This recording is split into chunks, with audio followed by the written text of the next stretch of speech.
Anaïs Nin, uma escritora francesa, ela escreveu assim em um de seus livros: não vemos o mundo como ele é, vemos o mundo como nós somos. Eu vou repetir.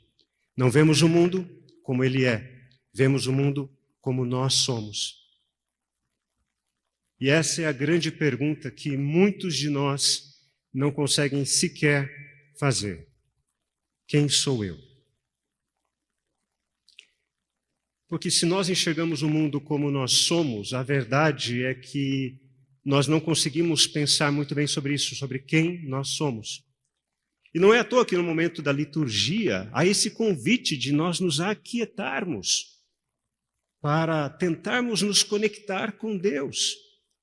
Porque se tem uma coisa que assusta a gente, é o silêncio. A gente não consegue ficar quieto.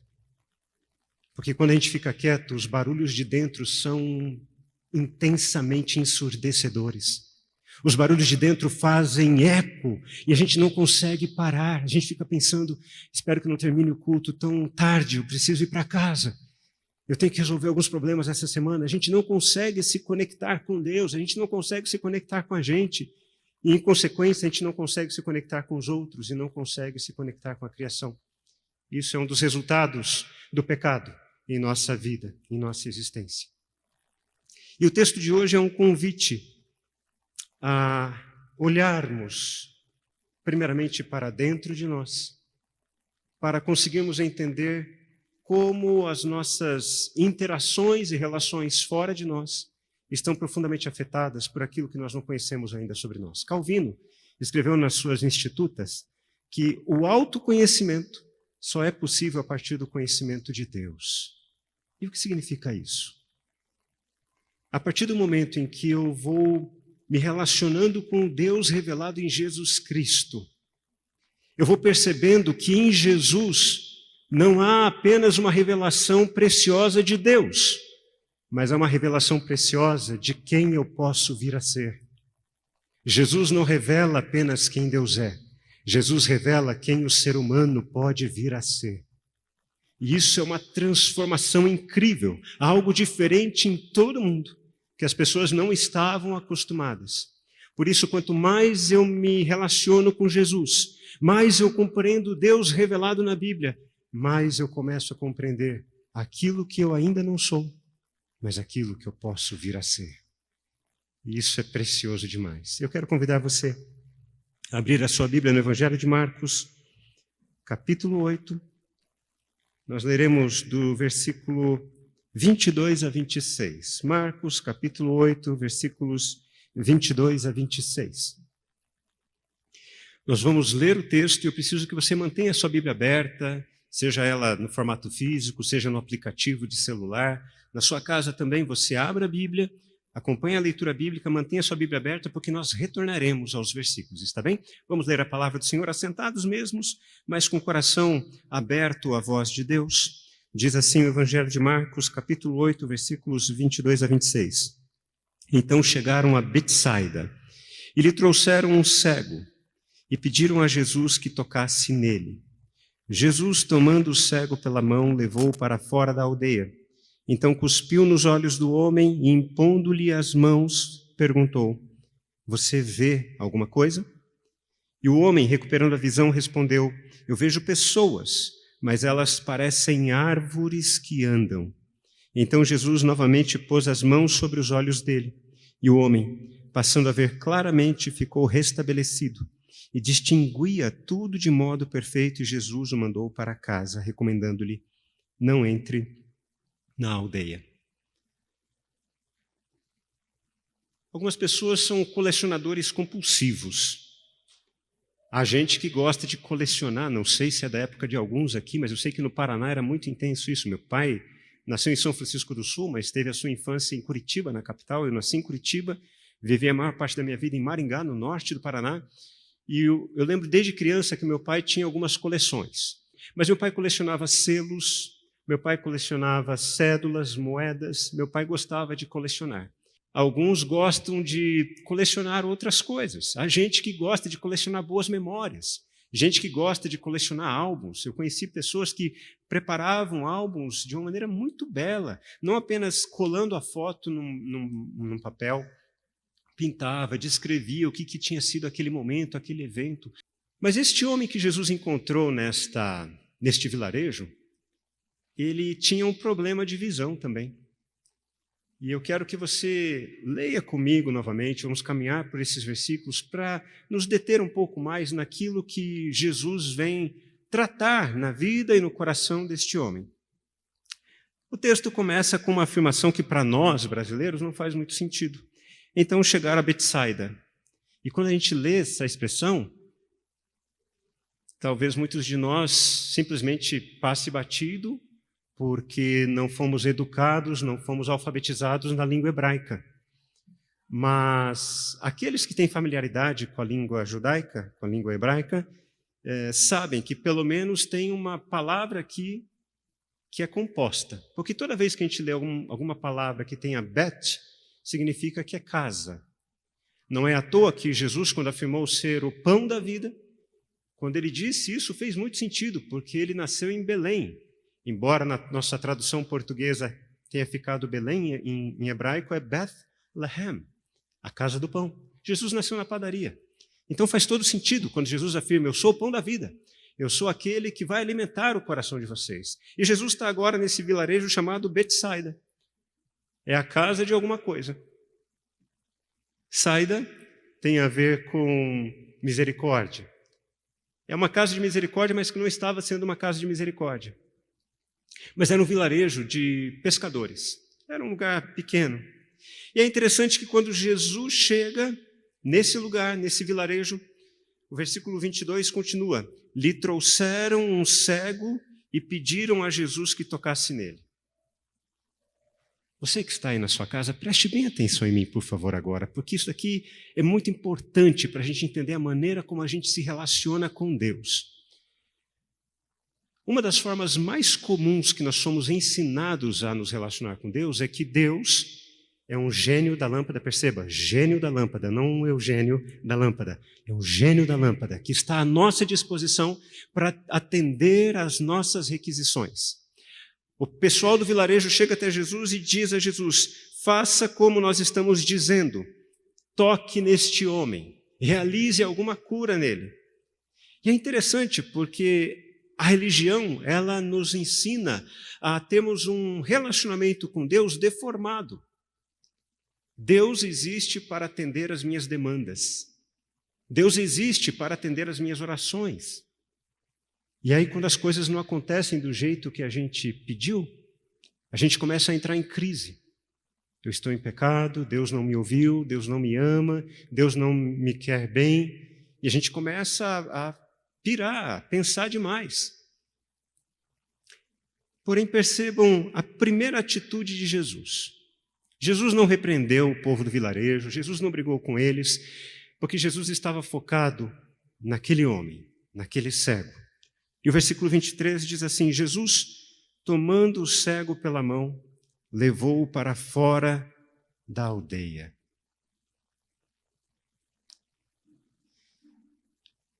Se tem uma coisa que torna a gente cego, a nossa própria história, é o que os outros dizem da gente, é o que os outros falam da gente.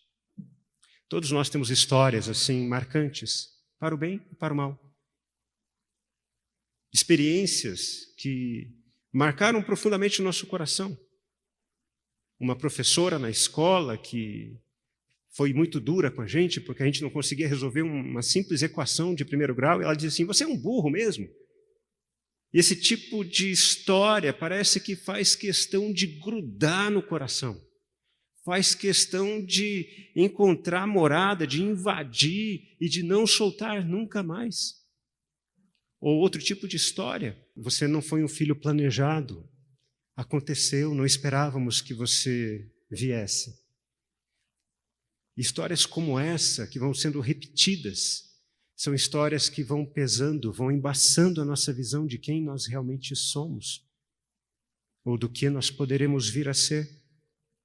Este homem cego estava nesse vilarejo, E o vilarejo pediu que Jesus curasse ele, tocasse nele, e a primeira cura que Jesus faz não é a cura que as pessoas queriam. A primeira cura que Jesus faz é retirar ele da aldeia. Por quê? Existem pessoas que estão num ambiente tão tóxico, um ambiente familiar tão tóxico, um ambiente de trabalho tão tóxico, um ambiente de amizades tão tóxico, que acabam aceitando esse tipo de fala. Olha, você não é inteligente o suficiente, você não é bom, ninguém vai gostar de você, você nunca vai conseguir nada na vida. E parece que quanto mais essas pessoas escutam esse tipo de fala, mais elas aceitam aquilo como se fosse verdadeiro. Eu não sei se os jovens aqui sabem, mas antes de existir MP3, existia uma tecnologia incrível chamada long play. Já ouviram falar de long play? Nunca ouviram falar, né? Está voltando na moda agora. E eu não vou ser cringe aqui, não. Long play era uma espécie de CD, mas muito grande, preto. E ele era tocado num toca-discos, aqui o pessoal da minha idade vai lembrar bem disso, e tinha uma ponta que era feita de diamante. E quando ela tocava o sulco dessa estrutura, a música saía pelos alto-falantes. Mas como era muito sensível, dependendo o esbarrão que você dava, esse sulco ele ficava mais profundo. Então, em determinados momentos da música, da faixa, ele ficava voltando, repetia. Por isso que os nossos pais dizem, você fica falando feito um disco arranhado. Essa é a ideia. E muitas das nossas experiências que nós temos na vida parecem esses discos arranhados. E é interessante, como diz Anais Nin, nós não vemos o mundo como ele é, nós vemos o mundo como nós somos. E é sempre assim, aquilo que mais pega para a gente é aquilo que mais chama a atenção da gente. Então você se preparou para um concurso público, você está tentando há tantos anos e você não consegue.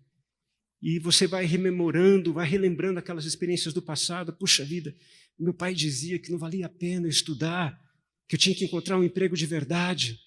E cada vez que você reprova, parece que aquele disco arranhado volta. Você não é capaz. E é por isso que a primeira coisa que Jesus faz é tirar esse cego da aldeia. Porque um cego numa aldeia, qual é a função dele? Dar trabalho. Gente que precisava pescar peixe, não pode porque tem que cuidar do fulano, porque o fulano é um estorvo, porque o fulano atrapalha, porque olha só onde já se viu, ele não consegue tomar conta da vida dele. Então a primeira cura que Jesus realiza não é uma cura física, é uma cura emocional. É como se Jesus estivesse conduzindo esse homem a entender algo muito importante que muitos de nós levamos tempo para entender. Ninguém é responsável pela nossa felicidade. Ah, se meu pai me amasse, ah, se minha mãe fosse mais dedicada, ah, se minha professora, ah, se meu pastor, ah, se... A gente sempre joga a carga da responsabilidade da nossa felicidade sobre os outros. E é como se Jesus estivesse dizendo a esse cego, você que está aí na sua casa, preste bem atenção, é como se Jesus estivesse dizendo a esse cego, você é o único responsável pela sua vida. Eu estarei do seu lado para dar a força necessária para que você se encontre nessa sua caminhada. Mas eu quero que você entenda que você não pode mais ficar na dependência dos outros. Porque são dois extremos muito perigosos, dependência e independência. O Evangelho nos chama a viver em interdependência. Eu sou responsável pela minha felicidade, os outros não são responsáveis pela minha felicidade ou minha tristeza, então nós trabalhamos juntos, para que juntos façamos algo diferente. E o versículo 23 continua, acompanhe comigo. Jesus, tomando o cego pela mão, levou-o para fora da aldeia, então cuspiu nos olhos do homem e, impondo-lhes as mãos, perguntou, você vê alguma coisa? Eita! Jesus cuspiu nos olhos de um homem. Está assim na Bíblia de vocês também? Não sei se está com problema na minha Bíblia. Jesus cuspiu? É isso mesmo? Passou saliva. Saliva aos olhos. Alguma outra tradução diz saliva ou cuspiu? Saliva? Onde mais diz saliva? Ok. Cuspiu? Alguma tradução diz cuspiu? Mas não combina, né? Não combina com Jesus. Jesus não é todo amoroso, todo cuidadoso. Por que disso? De novo, para a gente que é brasileiro do século XXI, o Ocidente não faz sentido. Mas lembrem, este momento histórico em que Deus veio na figura de Jesus, a cultura era outra, a prática era outra. Não havia a ciência como nós temos hoje. Ainda era um período pré-científico. E olha que loucura. Os povos daquela região acreditavam que a saliva humana tinha o poder de cura. Olha que interessante. Então, o que Jesus faz? Jesus utiliza uma comunicação que esse homem pudesse entender. Porque lembrem, ele está cego. E não importa o que Jesus fizesse com as suas mãos, Jesus tinha que sinalizar para ele que agora, depois de estar tocando na questão emocional dele, agora Jesus se voltaria à questão física. Então, quando Jesus cospe ou coloca saliva nos olhos do homem, de acordo com a cultura da região, o homem estava entendendo, agora Jesus está tentando curar a minha cegueira. E é interessante a pergunta que Jesus faz, você vê alguma coisa? E o versículo 24 diz assim, o homem recuperando a visão respondeu, eu vejo pessoas, mas elas parecem árvores que andam. E essa resposta dele é fantástica. Provavelmente esse homem não era cego de nascença, porque ele sabia diferenciar pessoas de árvores. Então provavelmente ele passou por algum momento muito difícil, alguma crise, talvez era um diabético, e não sabiam da existência da diabetes até então. Então ele se tornou cego com o tempo. Mas é muito interessante a maneira como ele narra aquilo que ele está vendo. Eu vejo pessoas, mas elas parecem árvores. Será que talvez esse homem não estava assistindo O Senhor dos Anéis naquele momento e vendo os barbárvores? Talvez seja isso.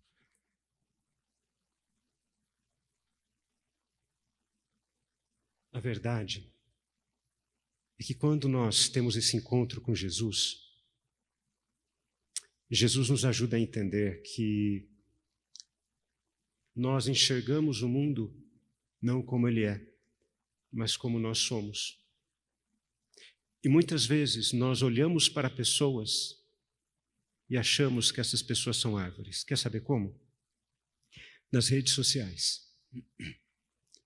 Então você está lá seguindo a sua rede social, seguindo quem você gosta de ouvir, e de repente alguém do seu círculo mais próximo faz um comentário diferente daquele que você crê. Você começa a olhar para essa pessoa como se ela fosse uma árvore. Mas como é que pode? Será que ela não percebe que ela está sendo enganada?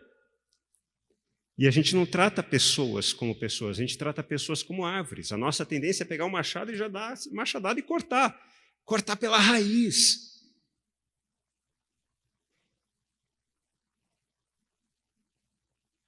A gente enxerga pessoas, mas elas parecem árvores, quando a gente não está ainda perfeitamente equilibrado na hora de olhar para a gente mesmo. Meu sobrinho da minha esposa, o Júnior está com quantos anos agora, minha flor? 30? 31. Coisa de homem, né? A gente não decora nada assim de idade, de data. 31 anos. Ele era um adolescente, eu era pastor numa congregação lá em Curitiba. E ele foi passar um tempo de férias com a gente não tinha o Caio ainda.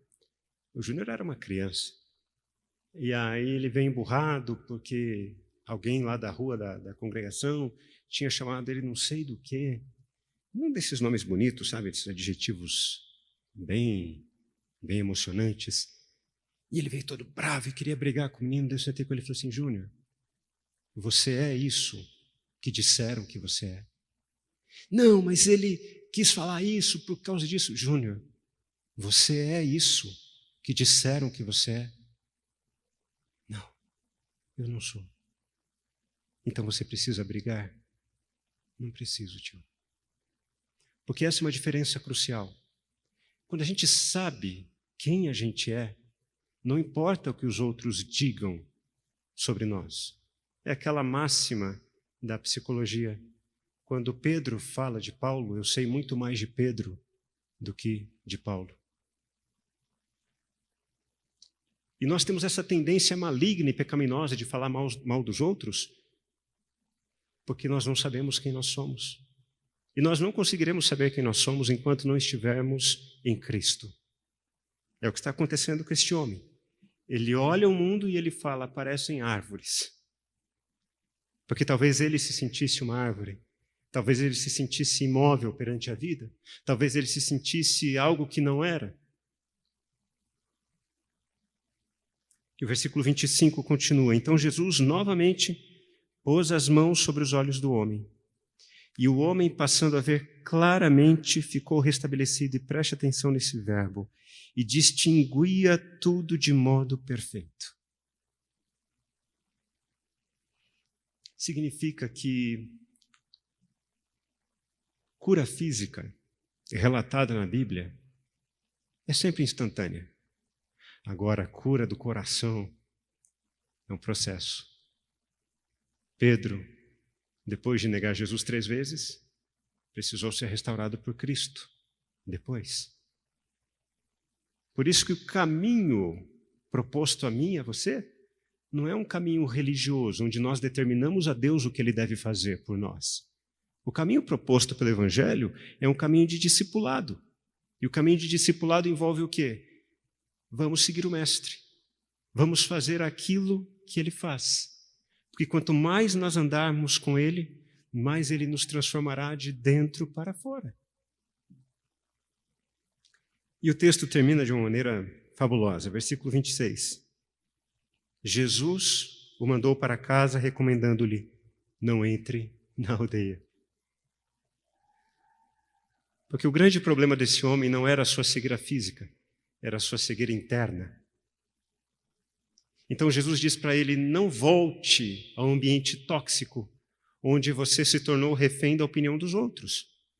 Não volte ao ambiente que estava tornando você enfermo, mas que você agora, que teve a sua visão restaurada, agora que você percebe que pessoas não são árvores, pessoas são pessoas, que você vive então uma nova vida, não mais passando pelo lugar que aprisionava você. E esta é a proposta de Jesus para mim, para você que está aqui no templo, para você que está aí na sua casa. Jesus, e apenas Jesus, é aquele que pode transformar a nossa vida, para que a nossa maneira de enxergar o mundo seja transformado pelo poder do Evangelho. O convite de Jesus é diferente da proposta do povo do vilarejo. O povo do vilarejo quis se relacionar com Jesus na base da religião. Senhor, faça isso, toque dessa maneira, realize esse milagre, faça isso, faça aquilo. E a proposta de Jesus é outra. A proposta de Jesus é, vem aqui perto de mim. Vamos caminhar juntos, porque eu quero mudar a sua vida. Max Lucado escreveu assim em um de seus livros, Deus o ama tanto, mas tanto, que Ele se recusa a deixar você sendo a pessoa que você é. Ele quer que você seja simplesmente como Jesus.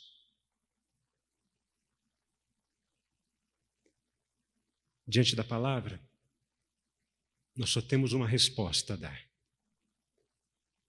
É orar, colocar as nossas vidas diante do bom Deus. Eu não conheço a sua história, nem a sua história que está aí em casa, mas eu sei que Jesus sabe. E nessa semana eu quero que você converse com o Espírito de Deus, que você converse com Jesus e reavalie a sua relação com Cristo. Se a sua relação com Cristo tem sido uma relação baseada na religião, onde você se aproxima de Jesus apenas para dizer o que você gostaria que Ele fizesse, ou se a sua relação com Jesus é uma relação de proximidade ao ponto de dizer, Senhor, o que o Senhor quer tratar na minha vida? Senhor, nós lemos a Tua palavra ouvimos a Tua palavra e agora, Senhor, nós precisamos responder à Tua palavra, nós cremos nisto. Assim como o Senhor convidou aquele homem que se achegou a Ti de maneira cega, mas saiu enxergando completamente, discernindo, distinguindo tudo. Que nessa noite o Teu Santo Espírito toque os nossos olhos em tudo aquilo que tem sido escama, em tudo aquilo que tem sido consequência do passado, de relações tristes que tivemos. Que o Senhor cure a nossa visão, nos ajude a enxergar quem nós verdadeiramente somos diante de Ti, quem nós podemos verdadeiramente vir a ser, e que sejamos transformados pela presença de Jesus em nossas vidas. É a nossa oração e a nossa gratidão no nome santo e precioso de Cristo Jesus, o nosso Senhor e Salvador.